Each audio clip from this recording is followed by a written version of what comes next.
Bienvenue à ce numéro du Journal des Journaux Paris du 26 décembre 2022 au 1er janvier 2023. Un numéro que nous entamons avec ce qui fait l'actualité au pays, à savoir la visite du président de la République dans la région de Zender. À cet effet, Niger Énergie, Mohamed Bazoum inaugure Zender Kanya, s'exclame dans sa parution en date du 29 décembre le quotidien privé Mouria, La Voix du Niger, qui nous apprend que déjà une centrale thermique dénommée Zender Kanya voit le jour dans la région du même nom. En moins de 2 ans, soit seulement 1 an et 5 mois, la société mauritanienne Istithmar West Africa livre au Niger une centrale thermique qui produit déjà de l'électricité au grand bonheur des Nigériens à Zender, d'après le journal qui nous apprend davantage que cette centrale thermique va produire 22 MW d'électricité alors même que les besoins énergétiques sont estimés à 16. Ce qui offre une couverture largement au-delà des attentes des acteurs socio-économiques. L'excédent énergétique produit par Zender Kanya servira à être redéployé dans la région du centre-est du pays, notamment les régions de Tawa et Maradi, d'après Mouria. 8e congrès du PNDS Tareya, rajeunissement et expansion du parti, titre à sa une l'hebdomadaire La Roue de l'Histoire, pour qui, sans surprise, le président par intérim du PNDS depuis avril 2021, Foumakoy Gado, a été confirmé à la tête de la plus grande formation politique du Niger à l'issue de son 8e congrès ordinaire tenu au Palais des Sports de Niamey les 24 et 25 décembre 2022. C'est la 2e fois dans la vie de ce parti qui ne cesse d'impressionner par sa solidité, même ses plus redoutables adversaires, que la succession se passe sans aucune rivalité selon le journal qui poursuit qu'après Issifou Mahamadou, auquel a succédé Mohamed Bazoum, Foumakoy Gado est le 3e président à prendre les rênes du parti. Comme vice-président, le Congrès a validé la candidature de Hassoumi Massaoudou et au poste de secrétaire général, Kalla Ankoro prend désormais les commandes. Le président confirmé entend gérer dans le sillage de ses prédécesseurs et se donne comme défi de maintenir la cohésion du parti, son ascension sur l'échiquier politique national et son rajeunissement d'après La Roue de l'Histoire. Lutte contre le terrorisme, de nouveaux succès pour les forces de défense et de sécurité, titre dans sa rubrique Nation, l'hebdomadaire satirique Le Canard déchaîné, qui nous apprend que les forces de défense et de sécurité continuent d'engranger des résultats sur les théâtres d'opération, comme l'atteste du reste le dernier bulletin d'information publié le 26 décembre dernier. Plusieurs dizaines de terroristes ont été neutralisés et du matériel détruit ou récupéré selon le satirique qui poursuit. Des succès opérationnels qui confortent la suprématie des forces de défense et de sécurité sur le terrain. Une suprématie qui a pour conséquence directe une accalmie relative dans le pays, contrairement à certains pays de la sous-région, conclut le Canard déchaîné. Gestion de la sécurité et la paix à Djoundjou, à côté des caravanes de sensibilisation, les autorités recourent aussi aux prières collectives, titre dans sa rubrique à sécurité, l'hebdomadaire Niger Times, qui constate qu'à l'instar des autres départements de la région de Dosso, celui de Djoundjou se trouve aussi confronté à des trafics en tout genre. Source d'insécurité multiforme que les autorités départementales, communales et coutumières cherchent à combattre par des campagnes de sensibilisation des populations. Ces caravanes de sensibilisation regroupent les 3 maires du département, le préfet et les chefs traditionnels, nous apprend le journal qui poursuit. Elles sillonnent tous les villages grâce à l'appui de la HACP pour s'entretenir avec la population sur toutes les formes de sécurité, la coexistence pacifique entre agriculteurs et éleveurs, la lutte contre la fraude du carburant, le trafic illicite de stupéfiants, le banditisme armé, etc. Selon le journal qui renchérit des prières aussi pour conjurer les fléaux.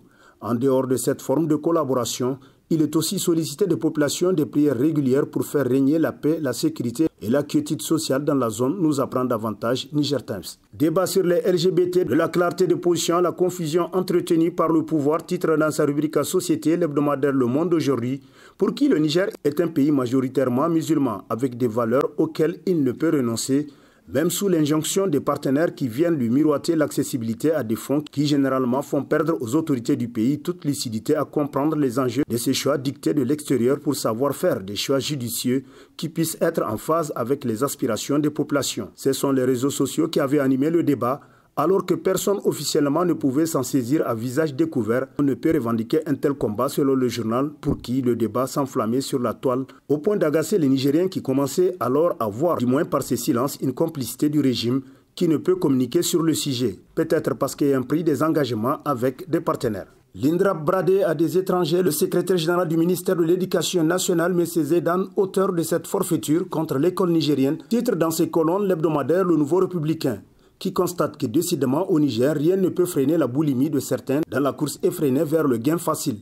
Une fois encore, le ministère de l'Éducation nationale est au cœur d'un scandale qui émeut toute la communauté scolaire nigérienne, selon le journal qui nous apprend que l'INDRAP, ce patrimoine historique, qui a tant contribué à la formation en qualité de génération d'enseignants et d'élèves nigériens pendant plusieurs décennies, vient d'être bradé à des étrangers dont le seul souci est de se faire de l'argent sur le dos du peuple nigérien. En effet, selon le Nouveau Républicain, dans le milieu scolaire, on pointe du doigt le secrétaire général du ministère de l'Éducation nationale, Zedan, qui serait à la manœuvre de cette affaire scabreuse, une affaire qui intervient à un moment où les autorités actuelles ont fait de l'éducation de qualité leur cheval de bataille en mettant en œuvre la réforme curriculaire d'après le Nouveau Républicain. Affaire de Tamou, la CNDH confirme la version officielle, titre dans ses colonnes le bimensuel Le Troisième Œil, qui nous rappelle que le 24 octobre 2022, les forces armées nigériennes avaient mené des frappes aériennes sur un dépôt d'armes appartenant au groupe terroriste près du site d'orpaillage de Tamou dans le département de Saï, région de Tillabéri. Face à un nombre important de journalistes intéressés par les résultats de cette enquête, M. Mati Alhaji Moussa a indiqué que les frappes avaient occasionné au total la mort de 11 personnes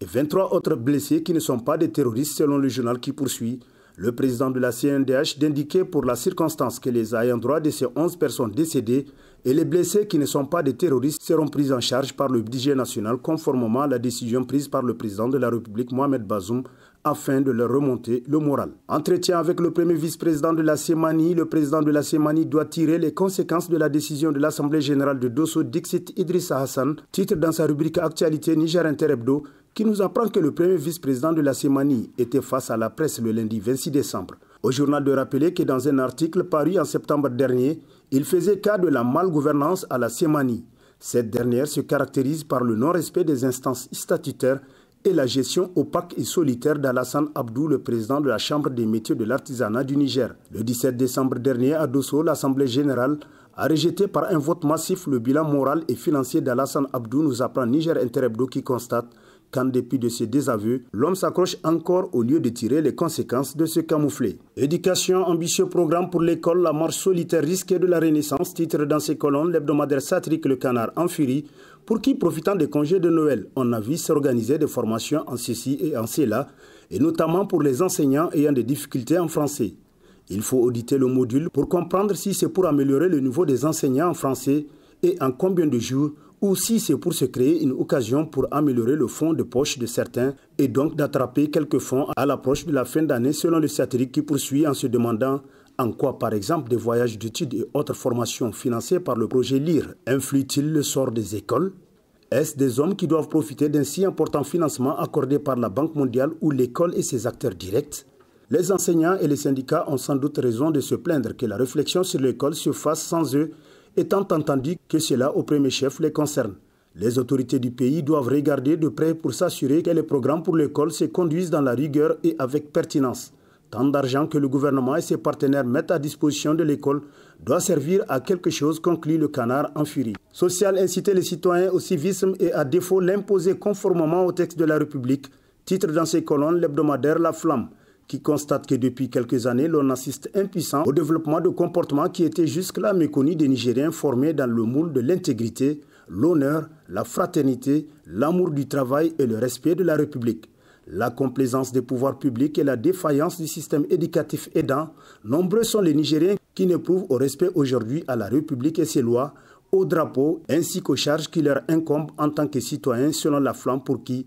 pourtant la loi fondamentale est claire à l'article 40 que tout citoyen a le devoir de travailler avec dévouement pour le bien commun, de remplir ses obligations civiques et professionnelles et de s'acquitter de ses contributions fiscales. Ministère du plan campagne de vulgarisation du PDS 2022-2026, titre dans sa rubrique Nation, l'hebdomadaire Le Courrier, qui nous apprend que l'objectif général visé à travers cette campagne de vulgarisation du PDS 2022-2026 est de contribuer à sa mise en œuvre efficace. Et de façon spécifique, selon le journal, il s'agit de partager le contenu du document du PDS 2022-2026 avec les différents acteurs de développement au niveau régional en vue d'un alignement des plans de développement régionaux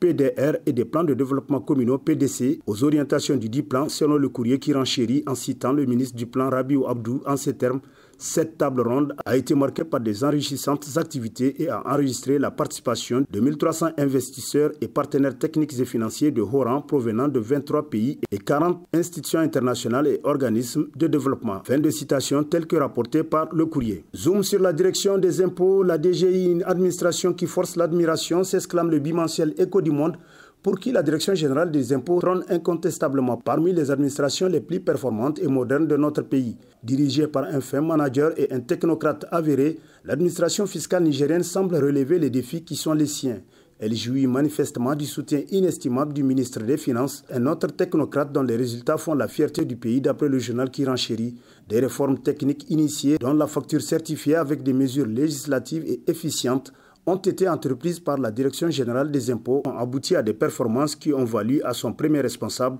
Mohamed Mal Ousmane, une reconnaissance de la République. Le 18 décembre 2021, le président de la République, Mohamed Bazoum, consacrait le directeur général des impôts en tant que chevalier dans l'ordre national du Niger. Une reconnaissance certainement motivante, s'exclame Écho du Monde. Et sur ce prend fin le présent numéro de la revue de presse. Prochain rendez-vous, plaise à Dieu dans une semaine avec toujours la même passion de vous servir. Bonne lecture et au revoir.